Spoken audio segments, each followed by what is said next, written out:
Thank you, Pam. Good afternoon, everyone. My name's Faran Umar-Khitab. I'm a partner in the Gowling WLG Toronto office, practicing in business law. My practice is a mix of public and private mergers and acquisitions, corporate finance, and I act as outside general counsel to a number of our clients.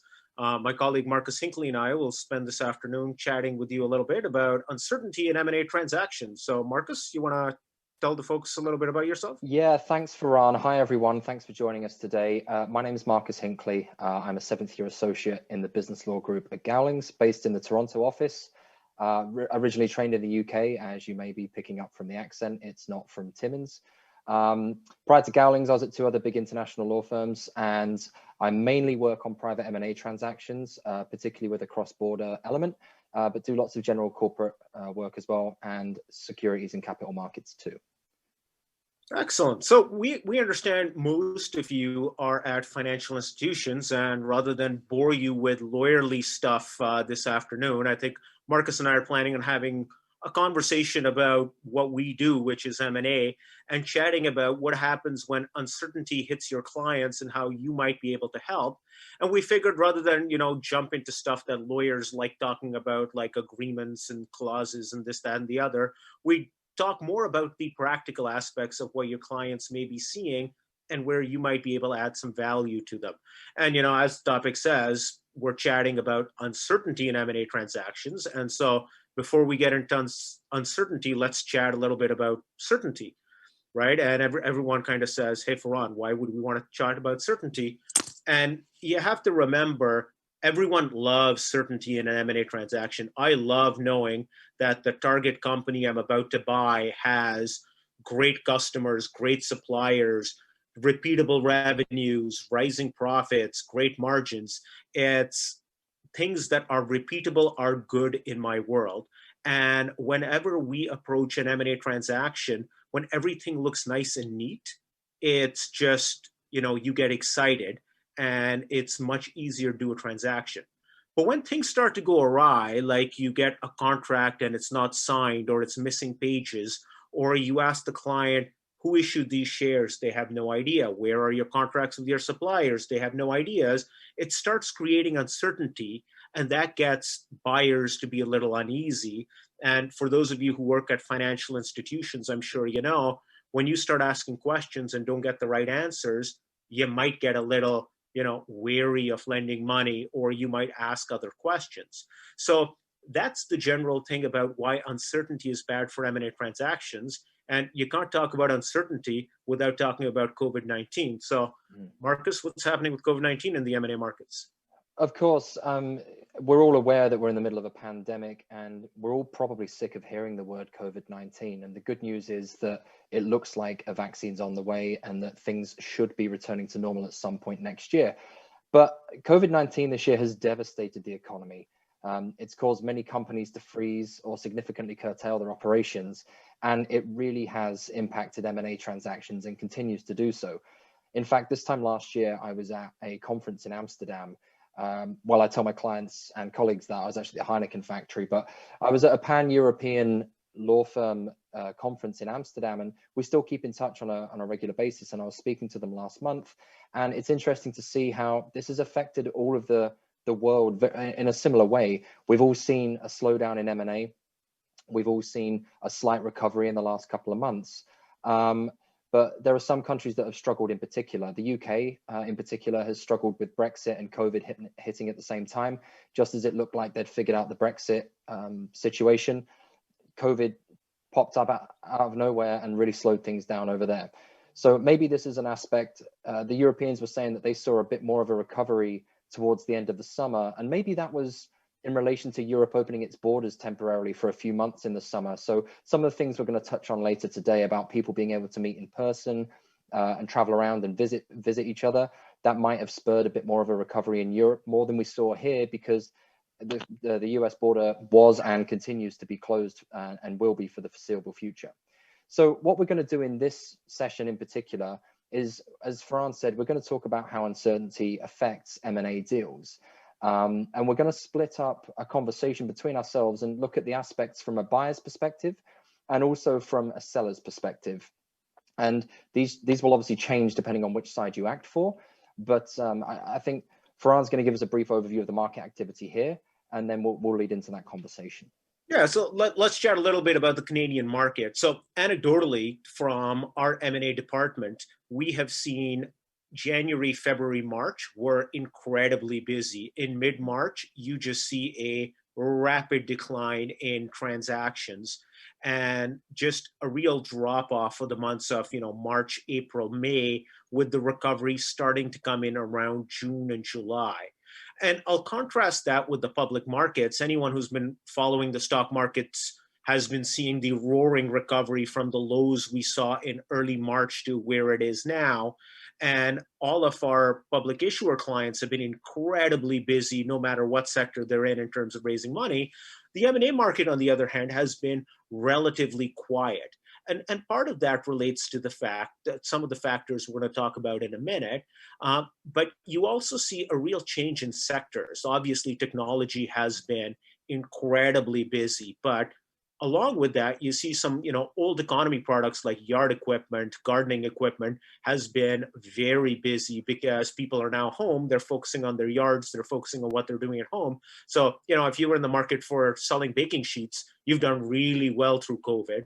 And outdoor patio furniture, appliances, home renovation products, incredibly busy. And so we've seen the M&A recovery come back in those sectors as a start, and now you're seeing it come back. And another piece that we've interestingly seen a lot of is shareholder disputes in private companies. We used to get them, we see a few every year, but we've seen a huge uptick in all of those over the last few months in terms of minority shareholders who are looking for an exit and are trying to force the majority shareholders to do a transaction or force the sale of the company. So we're seeing more and more of that happening in the market right now. And I think it's a trend that's going to continue as, minority shareholders kind of take a look at what their exits are, what's happening in the markets, and want to get some certainty and some security in their bank accounts. So I think Marcus and I will start chatting as buyer and seller. I will take the role of the buyer because I love buying things and Marcus loves selling me stuff. So let's have a little chat. And I think what we want to chat about first is what the immediate impact on transactions is when an uncertain event happens. And we'll use COVID-19 as an example of, real uncertainty in the market. And I'm sure you've heard your clients chat about what a pain due diligence is, and when lawyers send laundry lists of everything under the sun and they want it out and they want to see everything. Well, a big issue these days for a lot of my clients is meeting management. I mean, we're seeing you through Zoom.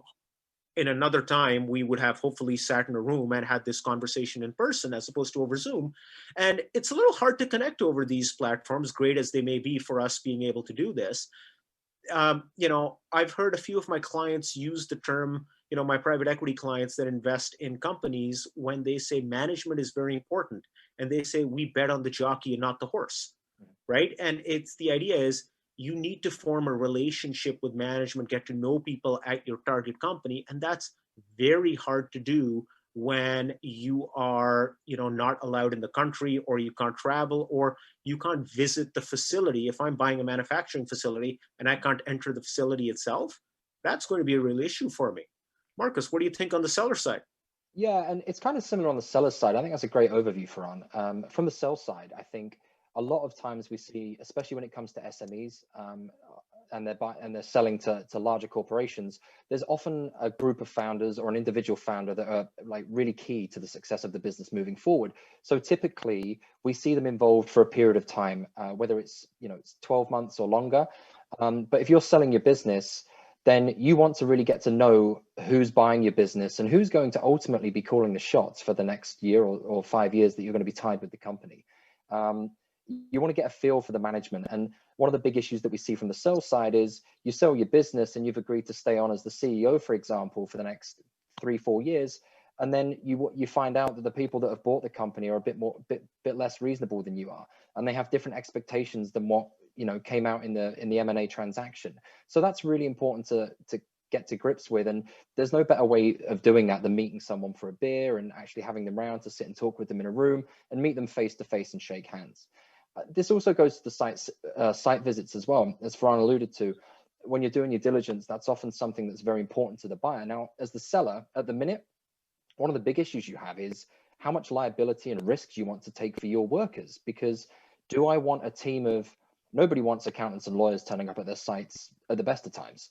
I mean, we're not known for our personalities, but nobody wants us all there at the minute because of the risks that brings and the risks it brings to your workforce, and having to ask people to come in and work and meet new people. That's challenging.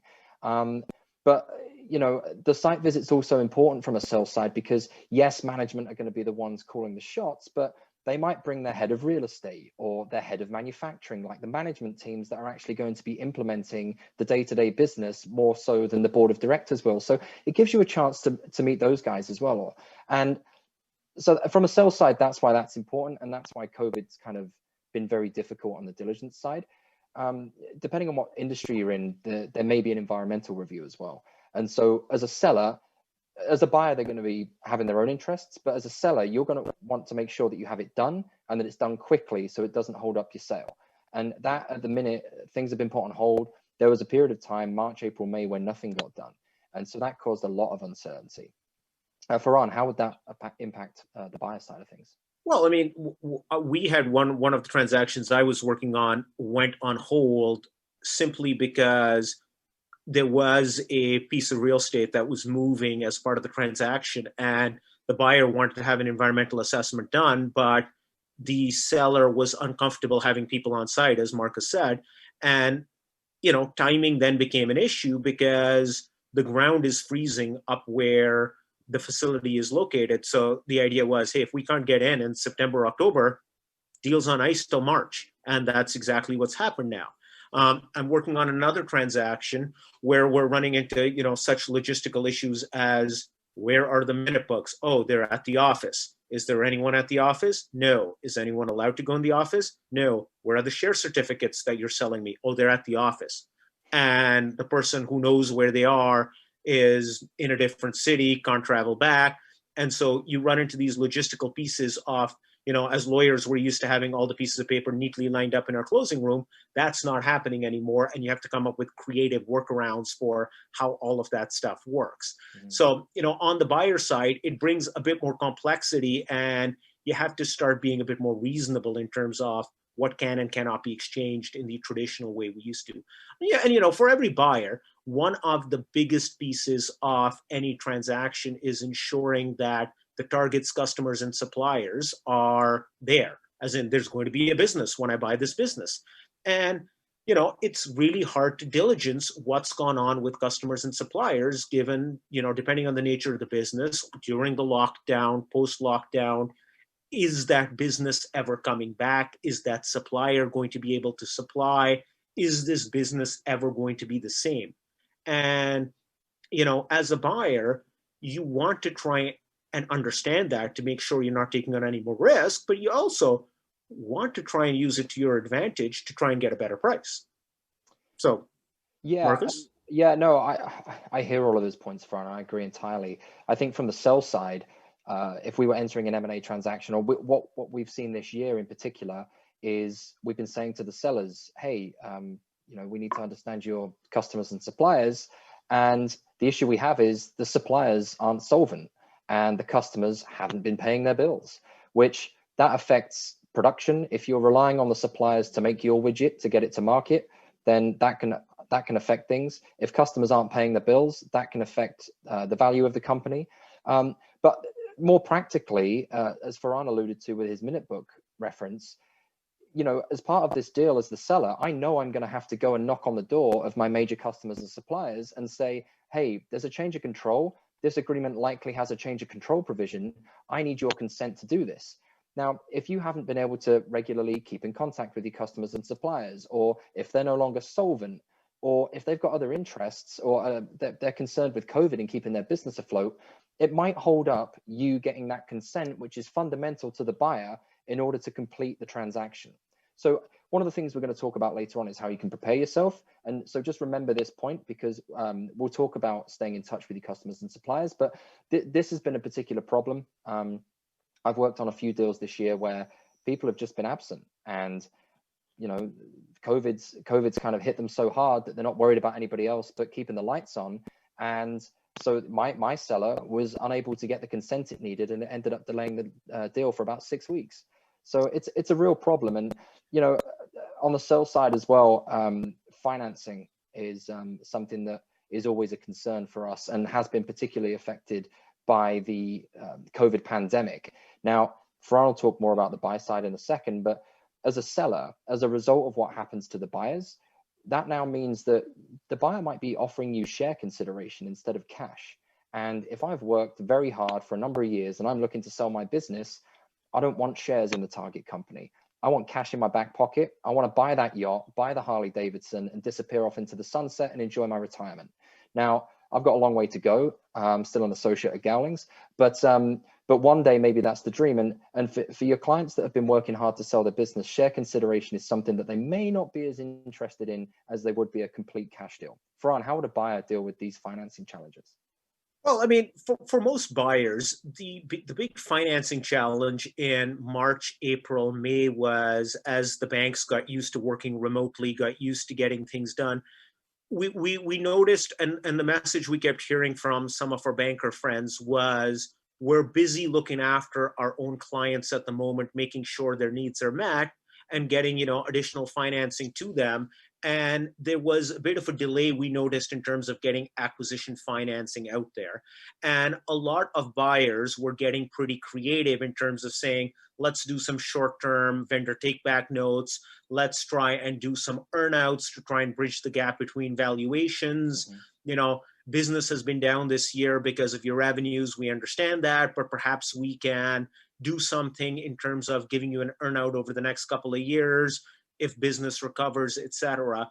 A lot of sources of alternative financing have popped up. You're hearing more and more about non-bank lenders. Now, Canadian banks and Canadian credit unions are absolutely fantastic in terms of servicing the market, and they're quite competitive. But given these situations and the cash flow problems and the receivable problems that some clients have been facing, a lot of them have gone into the alternative market and have found financing there. And a lot of buyers are getting very creative with what they need to do. And I mean, some companies have taken a lot of government financing as part of, to get them by. And as a buyer, I'm particularly concerned about knowing whether the target entity that I am buying complied with all the terms and conditions that, made it eligible. Because if it wasn't eligible at some point, there's going to be a reckoning, and I don't want to be the one, holding the bag when it comes. So what are your thoughts on that, Marcus? Yeah, and finance is a key thing this year, obviously. I think a lot of people have struggled, and I think government financing from a sell side is something that has been a concern as well, because they've been relying on government financing and alternative sources, like you said. And then it kind of puts a bit more pressure on the deal from the sell side as well, because if you're relying on the government to pay your employees' wages and to pay your rent, for example, because sales are down, how much longer can you do that? It reduces your negotiation standing a little bit, because you're a little bit more desperate to kind of sell the business and sign the deal, because we don't know how long this is going to keep going for. If you've gone to alternative financing methods as a seller, you may have had to borrow money at a slightly higher interest rate than you usually would. So, maybe you're getting yourself into more debt. So it just kind of puts you back against the wall a little bit. And I think that's changed things this year. In particular, the government financing, as well as and any financing document, a bit like the customer and supplier agreements we were talking about earlier, usually has a change of control provision. So when the business changes hands, you usually have to get the bank's or the lender's consent beforehand. And if you don't, there's usually a bunch of penalties, such as accelerated repayments, for example, or they can perfect the security that they have. Now, you're going to have to go to all of these entities. So if you've had to go to additional banking institutions or alternative financing or the government and ask for more money, then it may hold up the deal and require more consents in order to get it over the hill, which again, it adds to the uncertainty for the buyer. And as a seller, that adds more stress. And I think this kind of links well to valuations of businesses as well. I think on the sell side, in particular, valuations are down, depending on what business you're in. As Faran said, if you sell lumber, then you've had a great year because everybody's building decks out the back. But if you sell travel, if you sell flights, if you're a flight center at the minute, you haven't had such a good year because no one's going on vacation. So I think valuations is a big struggle. Faran, from a buy side, how has valuations been affected this year? Well, on the buy side, I mean, valuations are, as a buyer, I'm happy because, for most businesses, the valuation, I can make a good argument that sales are down, profits are down, so it should be a lower price. Hmm. Uh, but remember, money is cheap. And if I'm a US based private equity buyer, I've got a great exchange rate. I have a similar legal system, and it's easy to do business in Canada. So I think valuations have suffered a little bit in certain sectors, but I think buyers are looking for value and are still circling, and there's great deals to be done at good value for buyers. So, if they're for solid businesses out there, there's great values. Now, we haven't seen as much distress M&A as a lot of people predicted would come. And I think a big part of it is a lot of businesses are running on fumes. A lot of businesses have taken financing where they could have, are dragging out receivables. And so we hear every day that there'll be more and more distress M&A, but it hasn't quite picked up the way we would think. And we know there's a number of buyers sitting in the sidelines waiting for the right opportunities to pop up. So, it's interesting times on, kind of when we talk about how it affects deals, but let's chat a little bit about how deal dynamics have changed. Yeah. Right. In the pre-COVID world, buyers and sellers, depending on the market and the product, had good bargaining power. But, as a buyer, when I'm coming in to buy a deal now, I'm trying to push all the pandemic risk onto the seller. You're seeing it pop up in reps and warranties. You're seeing it pop up in material adverse change clauses. You're seeing the risk of, accounts receivables past a certain date being the seller's problem. You're seeing, continued relationships with suppliers and customers becoming the seller's problem. Things that you would laugh at if anyone brought up, pre-COVID, but now you're starting to see more and more of this. We hit a stage where post-closing indemnification caps were getting lower and lower in Canada following what's been happening in the US. You're starting to see those go back up again because buyers are arguing that there's much more risk and therefore they need to be made whole after the fact. We're starting to see larger escrow amounts being set aside because the worry is if the funds leave the system, they may not come back. And like we mentioned before, we're seeing a lot more earnouts or deferred compensation being part of the deal structure to bridge, valuation gaps. And as lawyers, we hate earnouts. We absolutely detest earnouts, but we're seeing more and more of them these days. And so, we're getting used to them as being, part of the new normal. So what are you seeing on the seller side, Marcus? Yeah, and it's kind of the same thing, but same but different. We see the buyers trying to put more risk on the sell side, but we don't want to be on the hook for the reps and warranties for the business for a prolonged period of time. And we're seeing changes to the reps and warranties too, because I've seen reps and warranties in relation to, have you been complying with the government's COVID guidelines? Have you tell us that you've had no COVID issues? Tell us that there've been no cases. And so the reps are kind of expanding, and it's a new area, and it's increasing risk for the seller. Because as you say, the indemnity caps are going up. The holdback periods are getting longer because there's a lot less certainty in the deal. And as a seller, we don't want more risk. We want less time for the indemnity caps and the holdbacks. And so I think as a seller, you should really try and push to minimize the holdback periods. And for the reps and warranties, you try and fight back as much as you possibly can in order to minimize the reps that you're giving in relation to COVID and the uncertainty. As Faran said, people are getting creative with the valuations and the earnouts that are used to kind of bridge that gap between what you think the business is worth and what the buyer's prepared to pay. And as something we'll discuss shortly, things you can do to get yourself ready for a transaction. Understanding the true value of your business is actually key at the moment, because you may think it's worth 20 million, but the buyer thinks it's only worth 10. How do you bridge that gap? And earnouts is one of the key ways. And it brings less certainty to the sellers because there's targets that you have to hit. And it means that you may not get all of the money that you put on the table. So as the sell side, you try and push away from that as much as possible because you want as much cash in your jeans on closing as possible. You don't want it tied to some future event, especially in the pandemic era when who knows what's going to be happening in the next 12 to 24 months. We don't know when we're all going back to work and when things are going to go back to normal. So things that you should also be aware of. Faran mentioned the material adverse change clause. That's a common boilerplate-ish type thing that is in most purchase agreements. Something to be aware of as a seller is that you don't want the buyer to have an option to walk away. You've worked hard and you found a buyer and you've agreed a price and you've got a deal that you enjoy and that you're looking forward to signing and retiring and buying that yacht. And then all of a sudden, the buyer turns around and says, oh, there's been a material adverse change because, they've locked down the province of Ontario for an extra month. Sorry, I'm walking away. So it's important to make sure that your legal counsel is aware of that and that they're reducing the chances of the buyer from walking away. I like, Marcus, that your that your client has gone from a Harley Davidson to a yacht. That must be quite the business. Yeah, I mean, as I said, it's your lumber yard, Faran. They've been doing well this year, building decks. I mean, thankfully, I'm not building decks because I'm not too handy. But things you can do in the meantime. I mean, it's been a tough year for everyone, and for those of you that are contemplating selling your business or any clients that you have thinking about selling your business, there's a few key things that you can do to get yourselves ready. And as Faran and I have alluded to in this chat, there's a lot of uncertainty and things are shifting. But if you're prepared, like every good Boy Scout should be, then you'll be absolutely fine.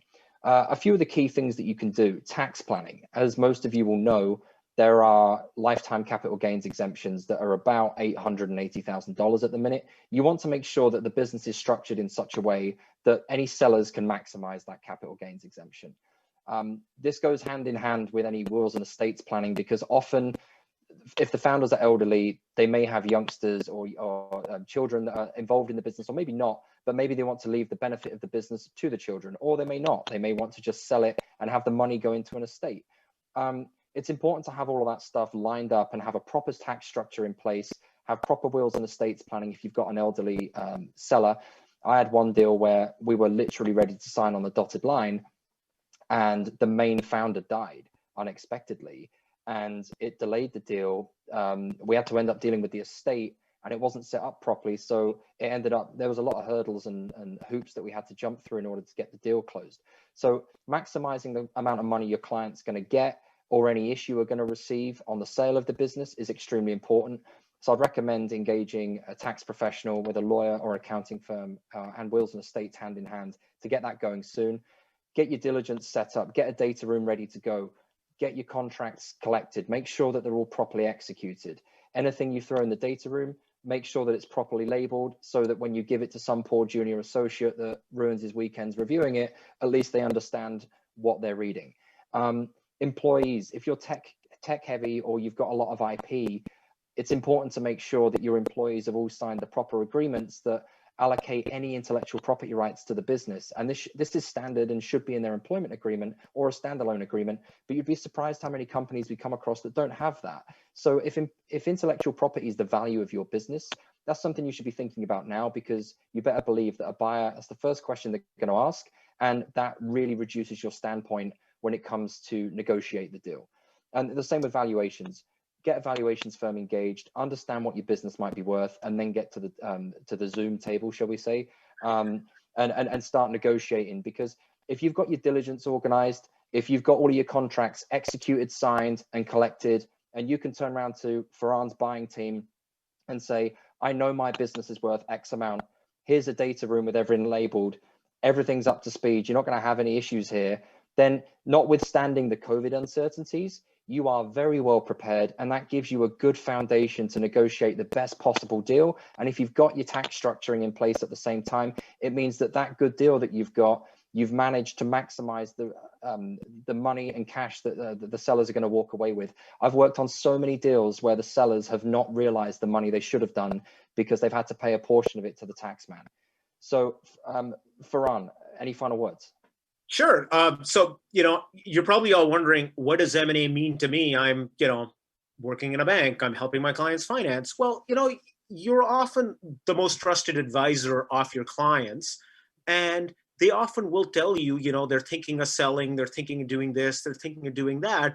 And I mean, the couple of takeaways I think Marcus and I want you to leave this with and have the chat with your clients is, number one, be prepared. Be ready for the sale. Don't just jump in the process.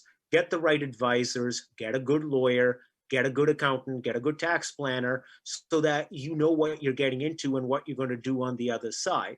The second piece, I think, where you can add some real value is assisting your clients in understanding how their financing works, how the financing will work through an M&A, whether you're getting paid out. And I mean, if you want to increase your own business and the institution you work for's business, you want to kind of offer to either keep the line in place, keep the visa facility in place, transfer it to the buyer, or set up a similar facility for the buyer, because who better to provide those services than the people providing them right now?